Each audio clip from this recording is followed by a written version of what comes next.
No podemos predecir todos los eventos naturales, pero sí podemos evitar que se conviertan en desastres. El estar preparados es responsabilidad de todos. Esto es Cultura de Prevención.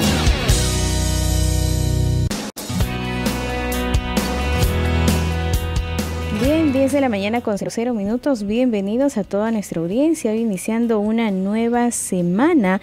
Hoy lunes 19 de marzo. Listos para poder acompañarlos en ese programa Cultura de Prevención. Hoy estaremos tratando un tema muy importante y hasta ahora también ya me encuentro en compañía en conducción de don Francisco Ugarteche. Muy buenos días, don Francisco. Buenos días, Ana. Contento de acompañarte en este programa de Cultura de Prevención.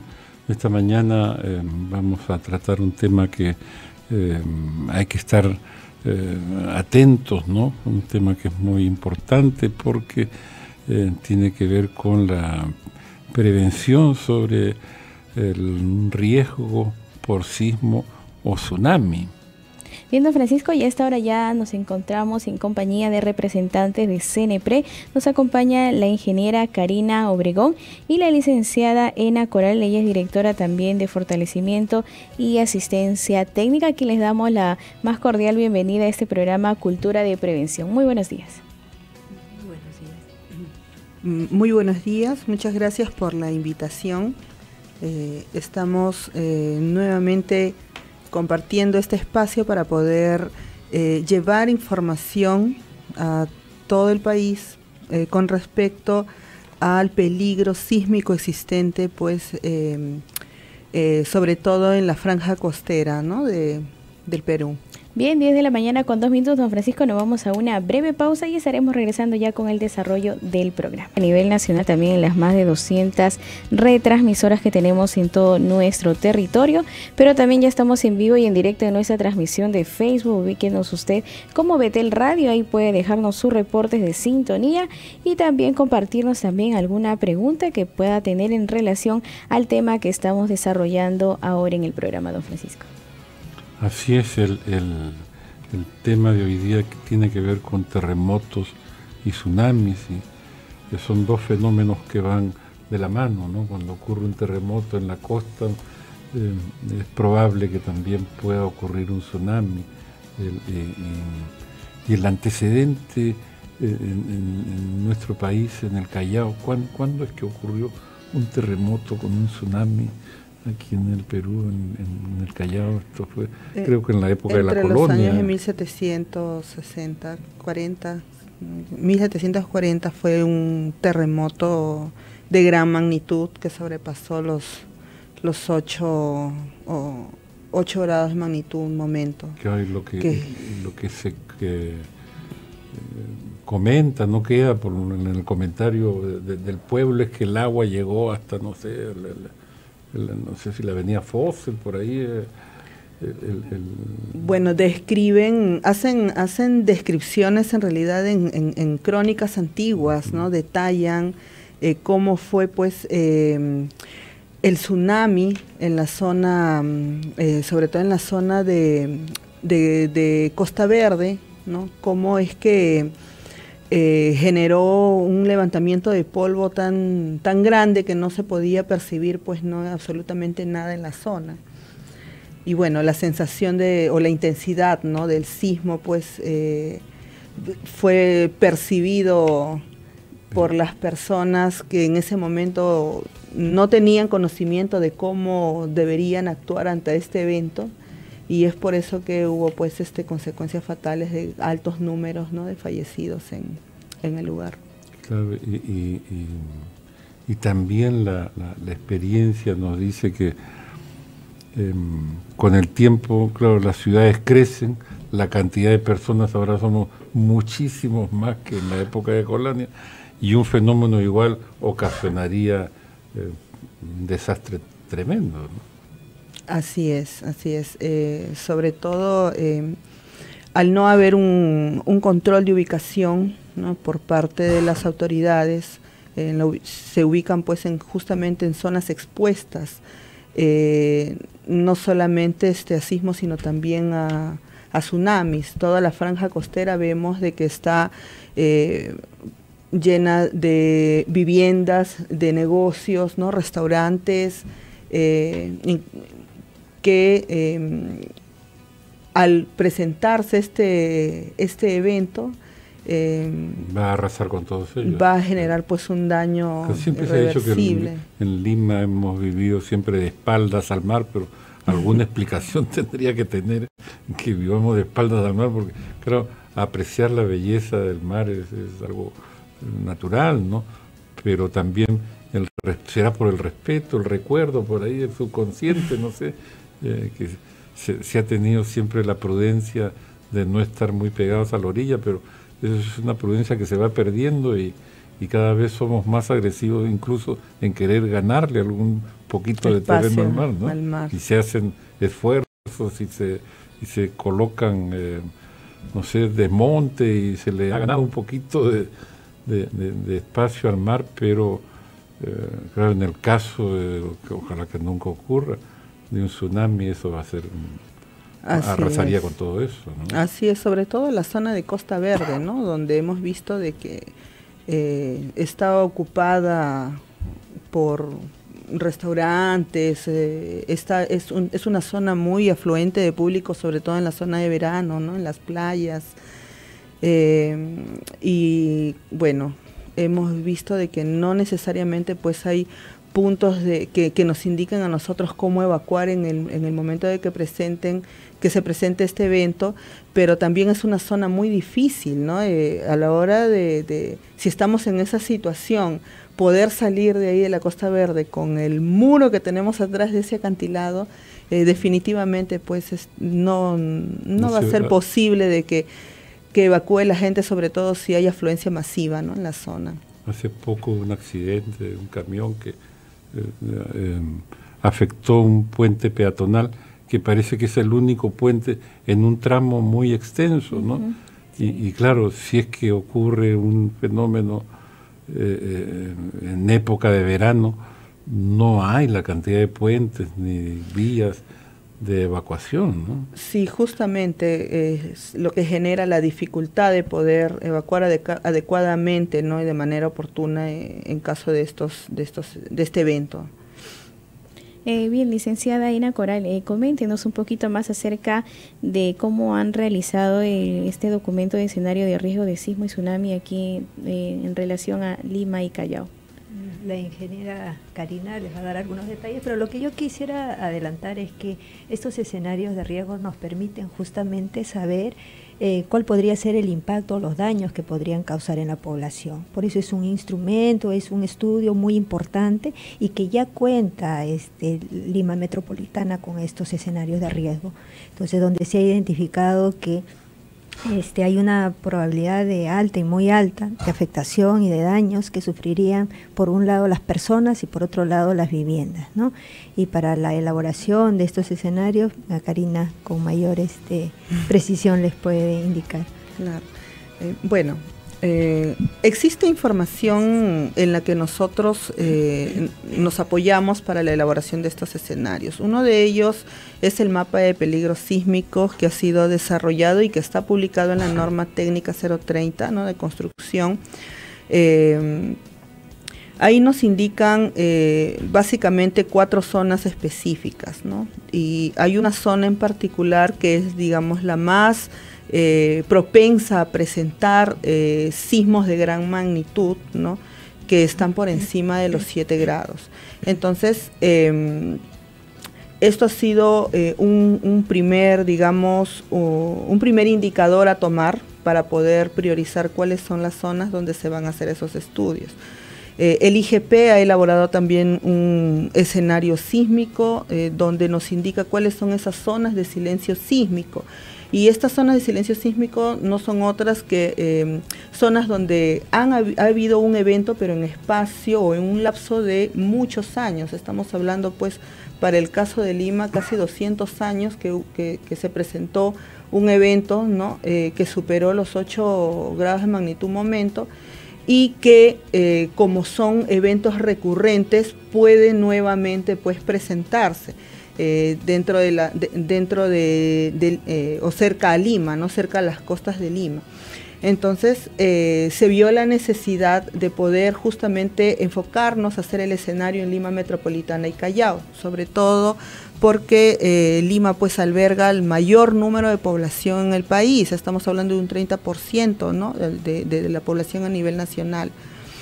Eso es con respecto al análisis de peligro,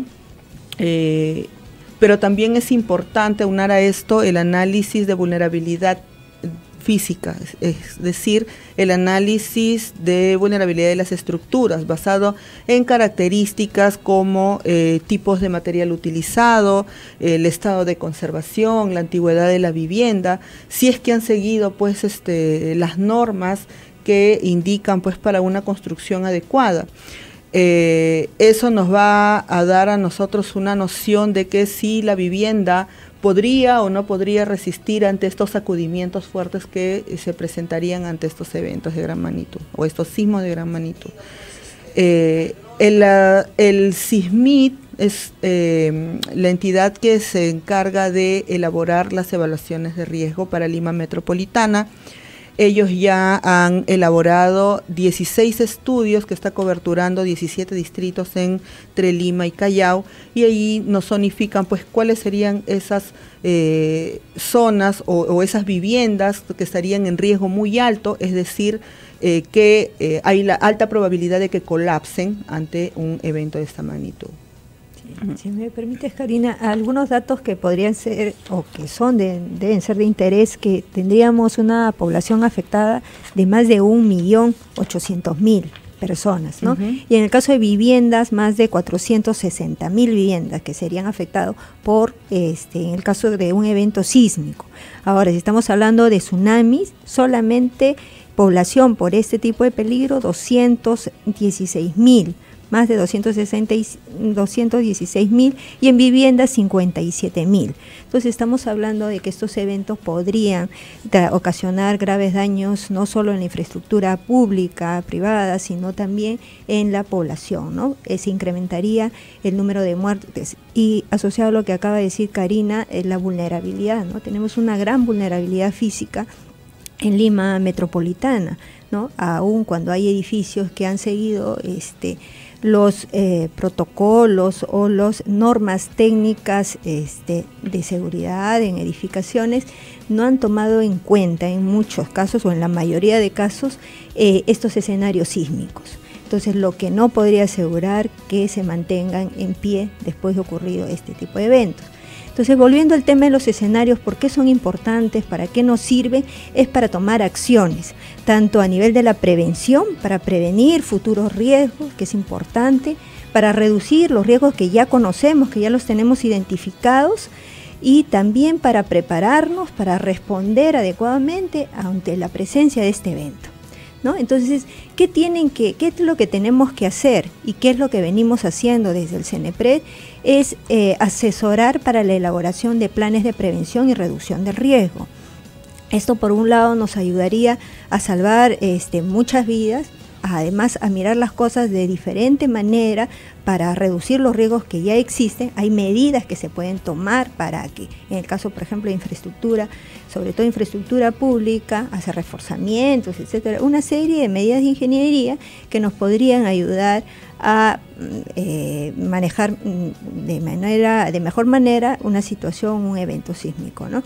Pero también qué hacer para no generar nuevos riesgos. La población va creciendo, pero ese crecimiento tiene que ir acompañado con una serie de acciones que aseguren el desarrollo de la ciudad, ¿no?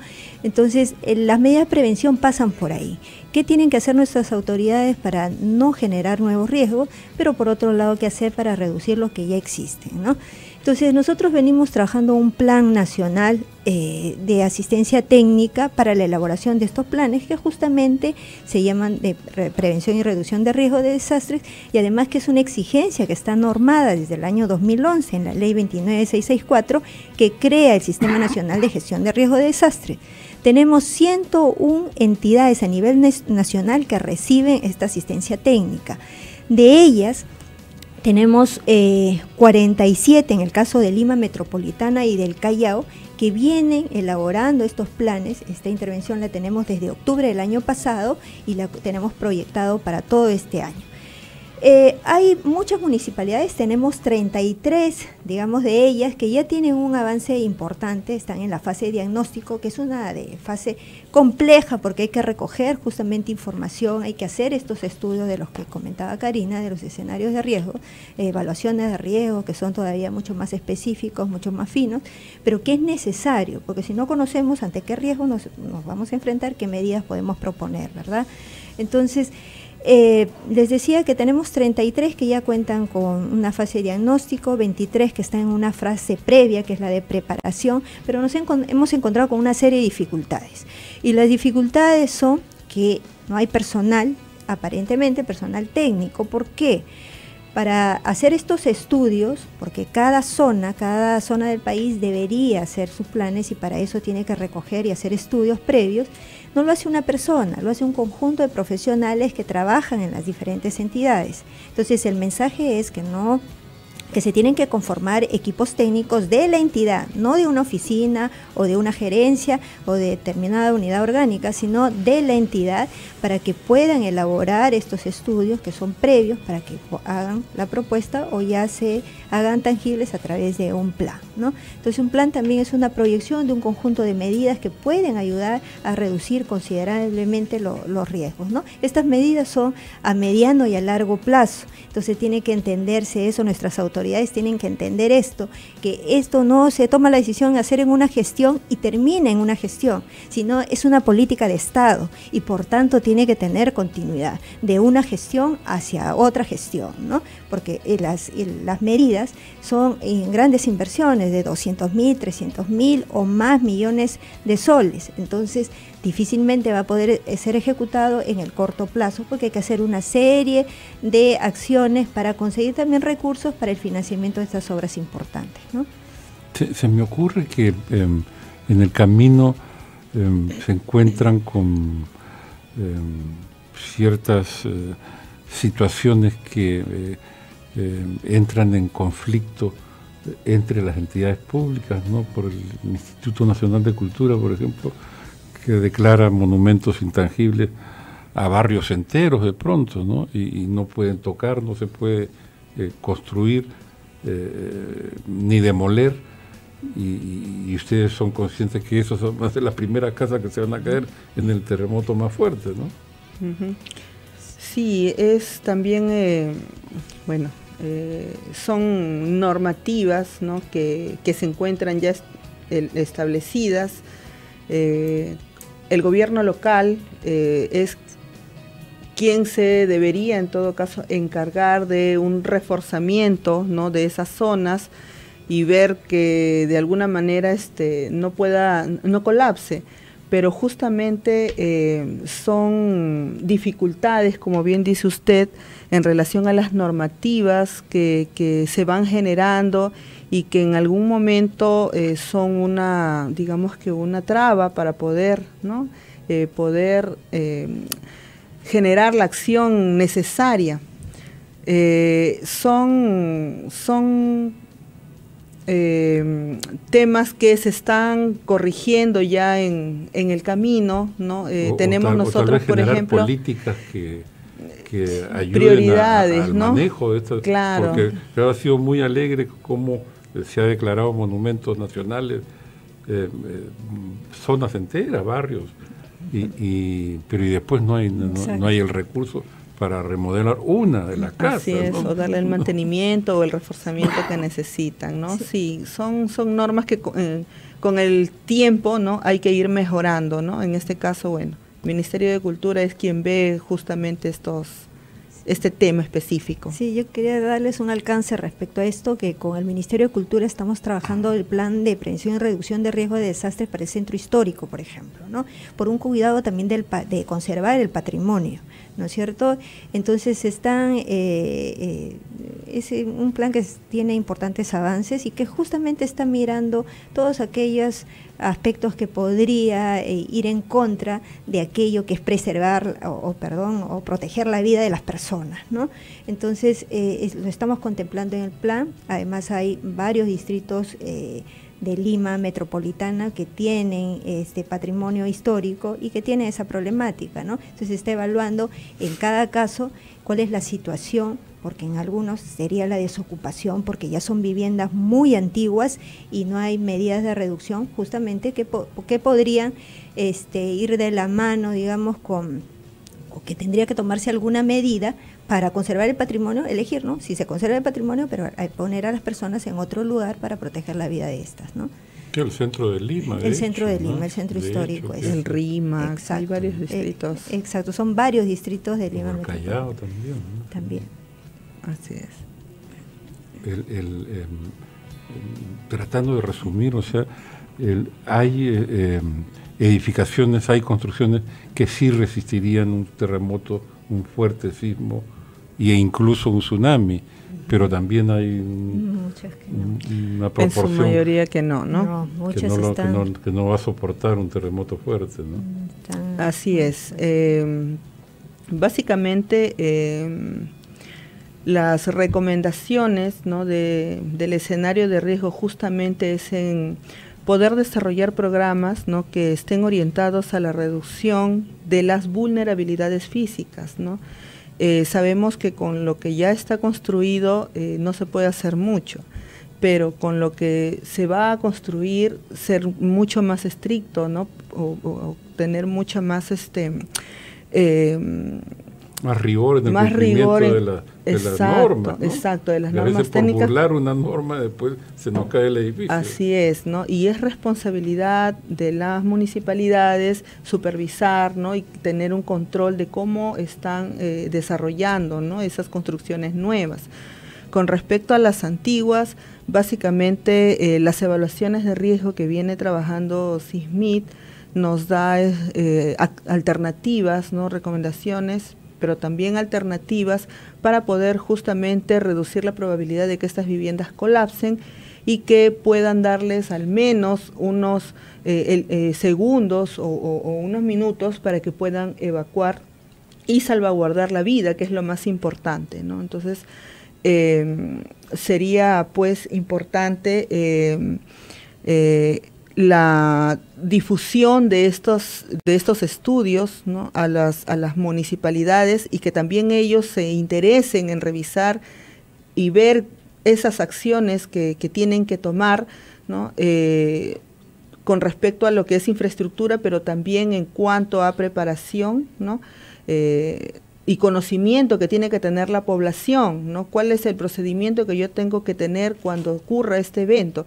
Y eso, bueno, ¿no?, obviamente está pues, o se realiza a través del INDECI, que es quien ve estos temas de preparación y respuesta, ¿no?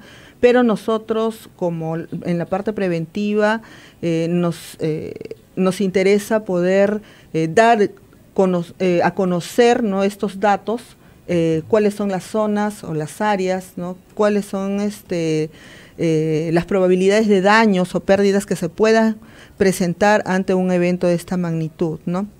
Importante también fomentar la investigación, ¿no?, y el financiamiento de los estudios de riesgo por sismo. Eso también es importante. Como ya bien dijo la licenciada Ena Coral, si no conocemos, no tenemos conocimiento de los riesgos existentes, ¿qué alternativas vamos a poder proporcionar, ¿no? Entonces es importante que se siga apoyando a la investigación de estos eventos, ¿no?, de sismo y tsunami. Y bueno, creo que también importante también es contar con una información actualizada. Como ya bien dijo usted, la población va creciendo, ¿no? Se va expandiendo las áreas urbanas, entonces las entidades como el Ministerio de Vivienda, el INEI, los sectores, ¿no?, que también están involucrados, y los mismos gobiernos locales, conocer qué es lo que tienen dentro de su ámbito, ¿no?, cuánta población, cuántas viviendas, siempre estar pues en un constante actualización del catastro urbano que tienen que tener en su distrito. Es una información importantísima que muchos distritos no la toman mucho en cuenta, ¿no? Se hace un catastro, pero hay que actualizarlo porque se está expandiendo no solamente de manera horizontal, sino también de forma vertical, es lo que vemos en Lima. Entonces, es muy importante contar con esa información, ¿no? Bien, 10 de la mañana ya, don Francisco, con 26 minutos, el tiempo ya nos ha ganado, pero queremos también dejar en palabras finales a la licenciada Ena Coral. Muchas gracias. Yo quería aprovechar este espacio para hacer una invocación a nuestras autoridades municipales para seguir juntos un plan o un cronograma de asistencia técnicas que ya les hemos hecho llegar a través de sus coordinadores en cada municipio, y que lo cumplamos juntos, porque este instrumento va a ser de gran apoyo para la toma de decisiones en sus respectivos distritos, y con la idea de que no esperemos que el evento suceda, sino que tenemos que actuar muchísimo antes. Esa es la tarea de la prevención de los desastres.